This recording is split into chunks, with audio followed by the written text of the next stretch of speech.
Good morning दोस्तों।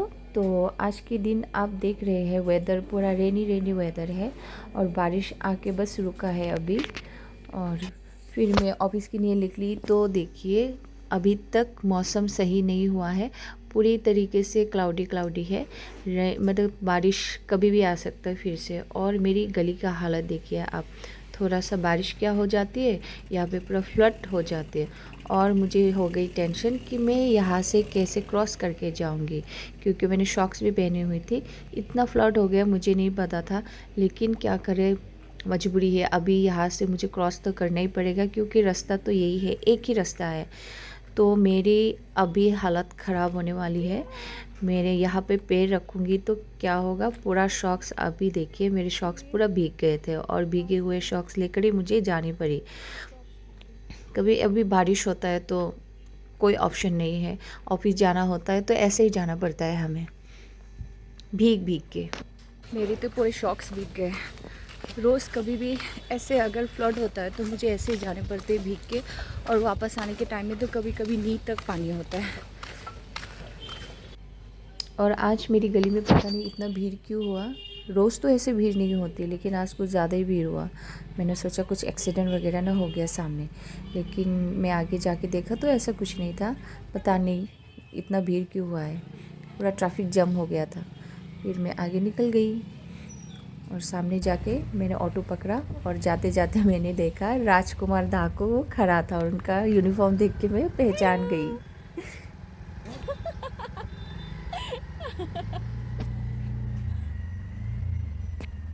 और फिर ऑफिस पहुंचने के बाद मैंने करवाई साफ़ सफाई पूरे शोरूम की, क्योंकि हमारी यहाँ पे होने वाले हैं कल रेवएक्स, जो 3XO XUV का न्यू एडिशन निकला है, REVX रेवएक्स का लॉन्चिंग प्रोग्राम।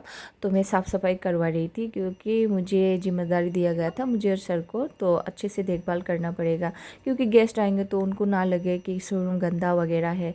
तो मैंने कर दिया एसी ऑफ, क्योंकि एसी की हवा से वो धूल मिट्टी निकल के आ रही थी, प्रॉब्लम हो रही थी। तो मैंने एसी ऑफ कर दिया और अंकल लोगों को बोला अच्छे से करो।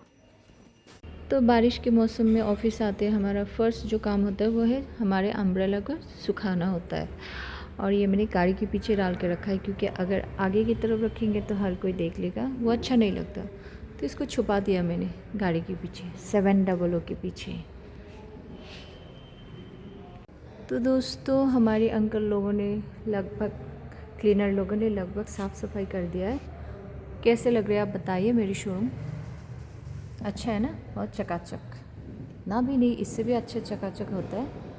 लेकिन पहले वाला जो हमारा क्लीनर भैया थे वो और चकाचक करते थे। बट अभी ये कौन है, कस्टमर आया है क्या कोई? शायद देखने पड़ेंगे, सॉरी। ये आए हैं आप लोग, वैशाली वैशाली को कॉल किया था। और ये लोग वैशाली के कस्टमर थे, क्योंकि वैशाली तो नहीं थी, ट्रेनिंग में गई हुई थी। तो मैंने ही थोड़ा बहुत गाइड किया इन लोगों को। ये इनके मम्मी को गाड़ी दिखाने लेकर आए थे। ये लोग पहले तो आकर गए थे, लेकिन अपने मम्मी को भी दिखाना था इनको कि चॉइस आता है कि नहीं। फिर पहले तो इन लोगों ने स्कॉर्पियो एन देखा था, उसके बाद XUV 700 देखा। बेटे को थोड़ा सा 700 की तरफ भी मन हो रहा था, लेकिन इनके मम्मी को स्कॉर्पियो एन ही अच्छा लगा। तो फाइनल करके गया कि वो लोग लेंगे तो स्कॉर्पियो एन ही लेंगे। तो मुझे बोल के गया कि फिर से आएंगे उस दिन बुकिंग करेंगे। तो अच्छा ही है, अगर चॉइस हो गया तो फैमिली को लेकर आना चाहिए, वैसे सबका राज़ी होना चाहिए। फाइनली दिन बहुत ही अच्छा हो गया, क्लियर हो गया, बारिश ख़त्म, रुक गई बारिश। और अभी मेरी ऑफिस टाइम होने वाली है ख़त्म, और मुझे जाना है घर। लेकिन घर जाने से पहले मुझे सब कुछ देखना पड़ता है, शोरूम का लाइट्स वगैरह ऑफ़ हुआ कि नहीं, फिर एसी ऑफ़ हुआ कि नहीं, टीवी ऑफ़ हुआ कि नहीं। तो ये सब चेक करना पड़ता है, क्योंकि अगर एक भी छूट गया तो हमें डांट पड़ती है बहुत सारे, कि ये क्यों हुआ, ये क्यों नहीं ध्यान दिया, क्योंकि ये एक रेस्पॉन्सिबिलिटी है हमारे ऊपर। तो ये सब ध्यान में रख के हमें नौकरी करना पड़ता है। और फिर मैंने डाली अपना 3 मोबाइल बैग पे, ताकि एक भी छूट गया तो मेरा तो बस हालत ख़राब हो जाएगी। तो फिर मैंने बोतल ली अपनी, क्योंकि मैं घर से लेकर जाती हूँ। और फाइनली मैं निकल ही गई थी शोरूम से, लेकिन मुझे अचानक से याद आ गई। अंकल को भी मैंने गुड नाइट बोल दिया था, सिक्योरिटी गार्ड को। फिर याद आ गई कि मेरे जो शॉक्स मेरे भीग गए थे, मैंने उसको सुखाने के लिए पीछे में रख दिया था, तो वो रह गए थे। तो मैं वापस आई और शॉक्स लिया और उसको मैंने पहना, क्योंकि इसको बैग में डाल के तो नहीं ला सकती थी, तो बस पहन लिया मैंने और आ गई घर वापस। Hello, good evening to all guys. तो आ गई मैं ऑफिस से और फ्रेश अप हो गई। अभी मैं जाऊंगी थोड़ा सा घर के सामने, मेरे घर के बगल में ही है, तो वहाँ पे हैंडलूम फेयर कुछ चल रही है। उस दिन देख कर आई थी, वहाँ से मेरा ऑटो गुजर के आई थी। तो आज है कि नहीं ये तो मैं कंफर्म नहीं बता सकती, लेकिन थोड़ा सा शॉप भी जानी है मुझे, तो घर के सामने है, तो अगर है चल रही है तो थोड़ा सा बस एक बार नज़र दे के आऊँगी। अगर है तो दिखाऊँगी आप सभी लोगों को। तो मैं निकल गई घर से फ्रेश व्रेश होके, थोड़ा सा रेडी वेडी होके, क्योंकि इतना दूर भी नहीं था, बस घर के सामने ही था और मुझे शॉप भी जानी थी, तो एक साथ दोनों काम हो जाएंगे।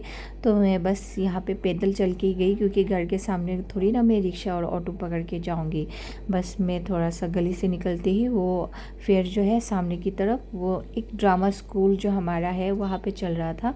और ये मेरे घर के सामने है बजाज का शोरूम, और ये ट्रैफिक पॉइंट आगे जाके बस लेफ़्ट टर्न करने से वो फेयर जो है वो दिख जाएगा। तो मैं आगे जाके देखा, तो अभी पता चल जाएगा, आप लोगों को भी दिखाऊंगी क्या नज़ारा है। फेयर तो मुझे नहीं मिली, लेकिन मतलब फेयर ख़त्म हो गई थी। मैंने सोचा जाके कुछ लूँगी, ख़रीदूँगी, क्योंकि हैंडलूम है, वहाँ पर कुछ मिलेगी कि नहीं। और बस जाके देखा तो सब कुछ खाली खाली पड़ा था, पूरा अंधेरा था।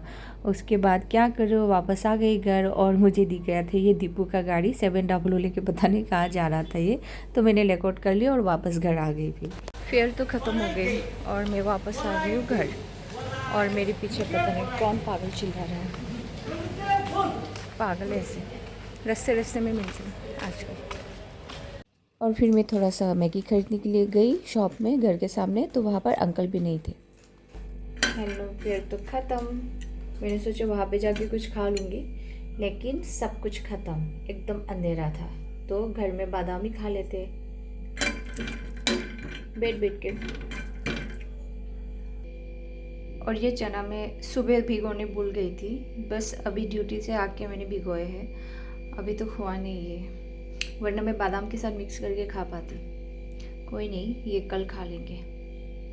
दोस्तों, मेरी बादाम हो गई रोस्ट, और अभी मैं खाऊंगी इसको। इसके बाद मुझे खाना भी पकानी है, पता नहीं खाना कौन से टाइम में खाऊंगी। फ़िलहाल तो अभी 9:30 बज रहे और मैं ये खा रही हूँ। ये कोई बात नहीं, ये रोज़ की बात है मेरी, टाइम नहीं है मेरे पास। सबसे बड़ी बात है कि मेरे पास टाइम नहीं है।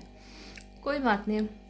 और दोस्तों, यही रीज़न है कि मैं ब्लॉग में ज़्यादा एक्टिव नहीं रह सकती और रिकॉर्ड भी नहीं कर सकती, क्योंकि पूरा दिन भर मैं ऑफिस में ही रहती हूँ, और ऑफिस में मैं क्या ही शूट करूँ, क्या ही दिखाऊँ आप लोगों को। फ्री टाइम नहीं है, और ब्लॉग एडिट करने के लिए भी मेरे पास टाइम नहीं है। सच बताओ तो 11 बजे के बाद ही मैं करती हूँ, और इसलिए परफेक्ट भी नहीं होता। फिर भी आप लोग सपोर्ट करते हो, जो जो भी मेरे सब्सक्राइबर है।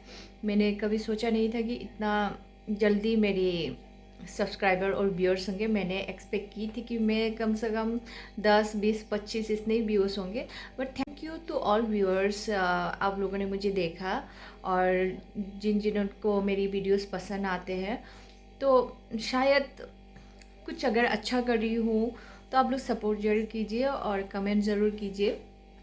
और हाँ, अगर आप लोगों को सही में अच्छा लगता है तो मेरे चैनल सब्सक्राइब ज़रूर कीजिए, क्योंकि कोई कोई है कि वीडियो देख तो लेते हैं, लाइक भी करते हैं, बट सब्सक्राइब नहीं करते।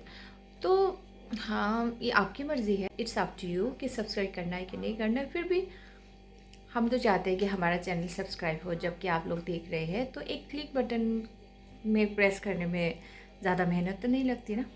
सो चलिए, कोई बात नहीं, मैं भी खाना पकाती हूँ, आप लोग भी खाना पकाइए, खाइए और हेल्दी रहिए। गुड नाइट टू ऑल, मिलते रहेंगे मेरे ब्लॉग में, और आप सबसे यही कहना चाहूँगी कि सपोर्ट करते रहिए मुझे।